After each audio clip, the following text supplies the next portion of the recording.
n'ikibi n'igisa naco kugira gahunda ibiyo mwijuru kuko ubitsi bwa mbere itunga Imana yaguhaye nuvunguraho gato gaha kuri mugenzawe uzawubikije mwijuru hamwe hatagira ingorane. So twagirira ni Imana gusa kubera ubw'ubuntu kuva ntangwa kunywa imiti kuva mu kumunani kubera mbandanya abaganga barambuje kuza nkora ibintu birusha ntagiye kumesura umuntu ushaka kuronka ikintu cyo gufungura n'abana cyangwa ushaka kuronka ico gihumbi cyo kuriho umuvyenyi na mahindara njyama ntaganya na mesura umuntu arigiye mesura bikanka no kuwa kana mesura ubwo nyene meje kumesa cyo ndasura ndataha amaraso.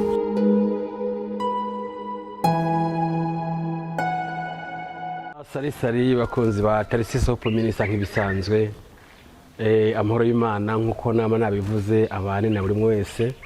Uyu munsi turi ku munsi wa kabiri. Munsi wa kabiri ndabona ko Imana yabikoze twaramutse fresh tumeze neza. Sinzi naho kumeze ariko biri kose nibaze ko uko ubibona n'ukuri kano kanya no gushima Imana kuko ubugwaye utameze neza uri mu gasho ube umungorane zitandukanye gahunda bari y'Imana kuko nuko nyine se tuyisanze ni amayobera y'ubuzima ni bwa buzima duca muko bwije no ko bucyari ko tubushima uko tubonye. So abari kwa muganga ariko mbihanganishe abari mu bitaro bamanitse amaguru hejuru reka ndabihanganishe bamwe nyine baba bari muri handi bahita muri shiririza hamwe babagira sinzi ibikomere harya ahantu hari bari bwishi cyane.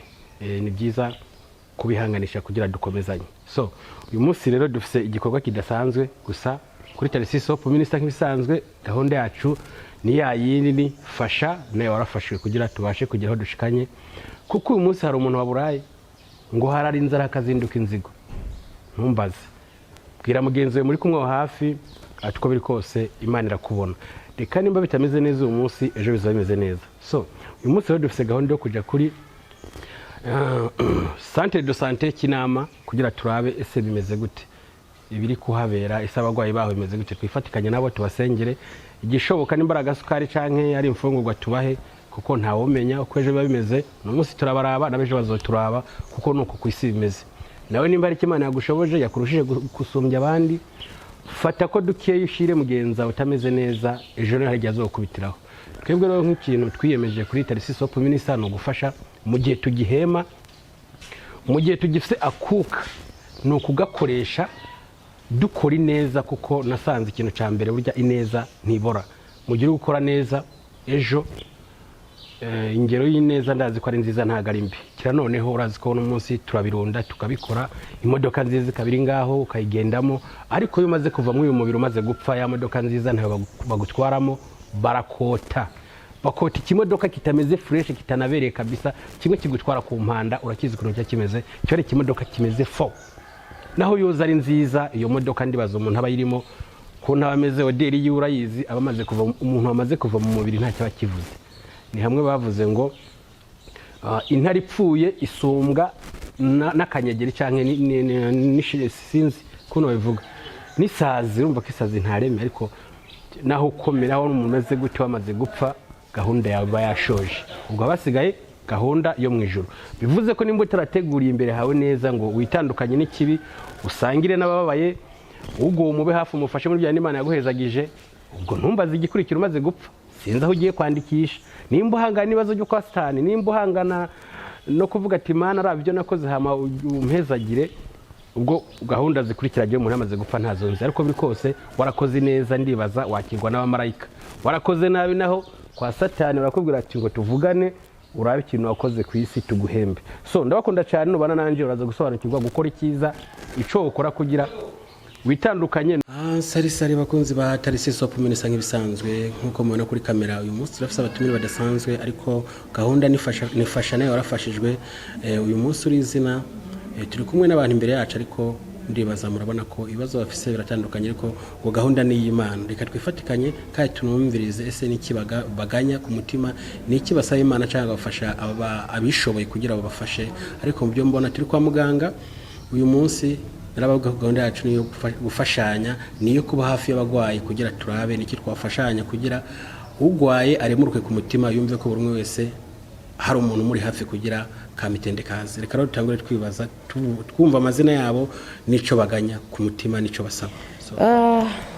ngaha mubona ndi kumwe n'abamama bagwaye barembye. Uyu munsi Imana yaraye tweretse yuko twavyukira hano, agasukari ubuyi burakenewe ku bagwayi b'igituntu, kandi rero mutabirengagije nabo nyene bamereye nabi kandi n'abantu. Urumva rero nk'uko ijambo ry'Imana ribivuga yuko ufashe ko nawe uzofashwa canke warafashijwe. Natwe rero niyo mpamvu twumubona twavyukiye ngaha ndi kumwe n'abamama. Mama, none wewe mu kugwara byatanguye gute? Byagenze gute kugira wisange umeze nk'uko umeze uyu munsi? Jewe nitwa Iradukunda Jacqueline, Ngozi ku Ruhororo. Jewe kugira ndabimenye naragwaye ndaremba, ndagwara inkorora paka mu rupangu aho nabaho nari mbaye ko aranyirukana, ikagenda ndagwara ndaremba. Burya mu nyuma ndagenda kuri wa karede baragitora. Bamaze kugitora bacambwira ati none ahantu wabona hafi hakorohera ugitorera ni he? Ndavuga ati jewe kubera ku mama asabyeho indaro ndamurira amahera 1000 ku munsi mu buryamo.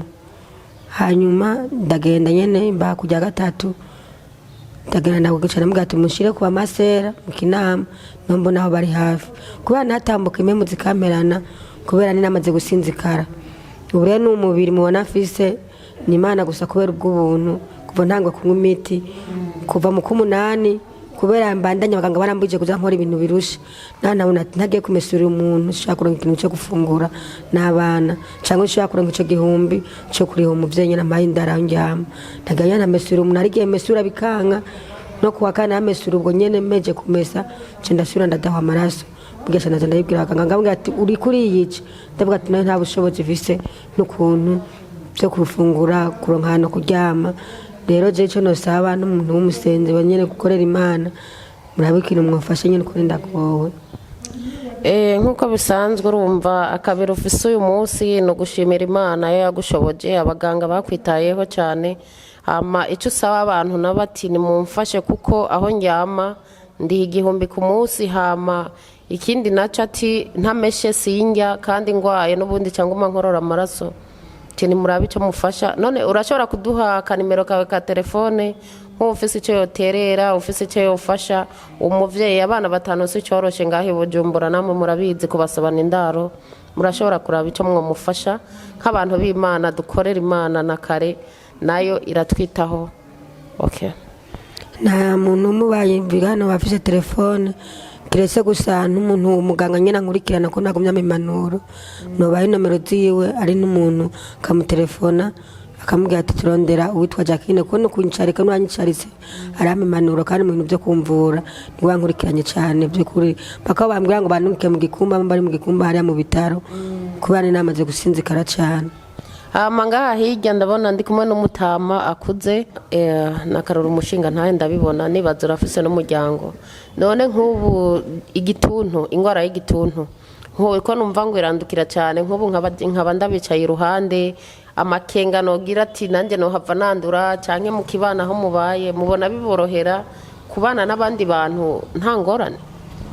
Yego, icyo uvuze nicyo kuko natwege twaragize amakenga ubwa mbere tugishika ngaha abaganga bakitwigisha ukungene twokwitwara n'inyifato twovyitwaramo, ariko baratubwiye ati mumaze kugendera ku miti n'impanuro uwo mubanye canke uwo mubanye ntushaka kumwanduza, ariko muwo mwanya ubwa mbere baratubwiye ati mu ubwa mbere n'inyamba mufise abana mubazana abana tubasuzume, abo mubanye nabone baze bipimishe kugira tubakingire.